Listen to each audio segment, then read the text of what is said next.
عاملين ايه النهارده؟ باذن الله كده هنعمل بانيه مع بعض كده بطريقه جميله. بصوا الكفر بتاعه كده ماسك وجميل. طريقه عملنا البانيه اهو، تابعوا معايا بقى الفيديو. معانا هنا نص كيلو بانيه، معانا كوبايه زبادي، معانا معلقتين مستردة كبيره، معانا هنا بصل توم بودر، معانا بصل بودر، معانا هنا 7 بهارات، معانا فلفل اسمر، معانا سماق. هنقلب الخليط كله مع بعضه كده. التتبيله الجميله دي كده ريحتها جميله.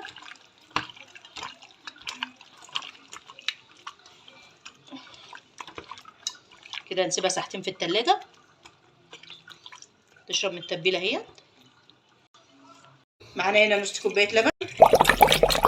اللبن اللي احنا سيبناه ساعتين في التلاجة اهوت كده هنحطه على اللبن والبيض اللي احنا حطيناه. كده احنا ما حطيناش ملح، هنحط ملح كده.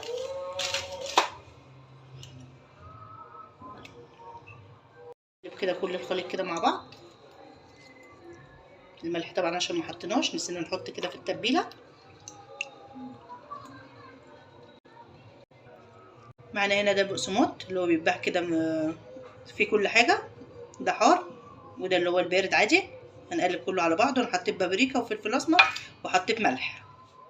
تبلت البقسماط دوت، خلطه الفيجيتار دي اهي تبلتها كده.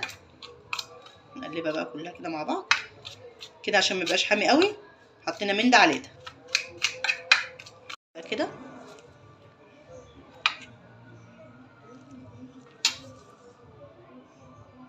نصفي من الخليط طبعا كده.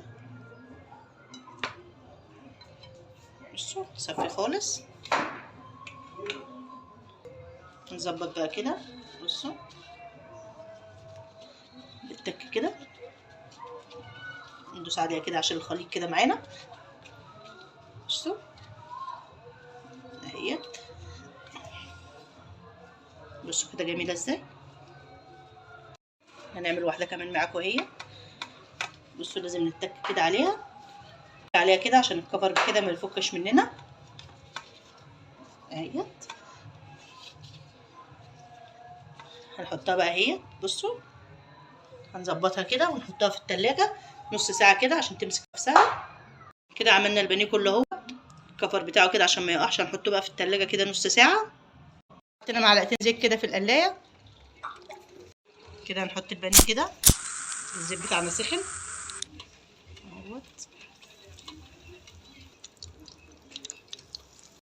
كده. احنا مش مكترين زيت كده عشان الكفر كده بتاع البانيه ما يقعش. كده قلبنا البانيه. بصوا الكفر بتاعه كده بصوا ماسك ازاي وجميل. طماطم اللي ضربتها كده في الخلاط، ومعانا فلفل ومعانا توم ومعانا بصليه كده هنحطها نضربهم مع بعض دلوقتي. هنحط كده فيها معلقتين زيت كده. معانا الطماطم بتاعتنا احنا صفيناها طبعا كده. هنحط الملح، معانا ملح ومعانا فلفل اسمر كده. بعد ما شلنا البانيه كده حطينا الكوسه اللي احنا عاملينها اهي. نشوحها كده في الزيت اللي احنا عملنا في البانيه. الفيديو بتاعنا النهارده عملنا المكرونه بطريقه جميله كده، الصلصه جميله بتاعتها، والكوسه دي برده شوحناها كده مكان ما عملنا البانيه، خدت الطعم بتاع البانيه.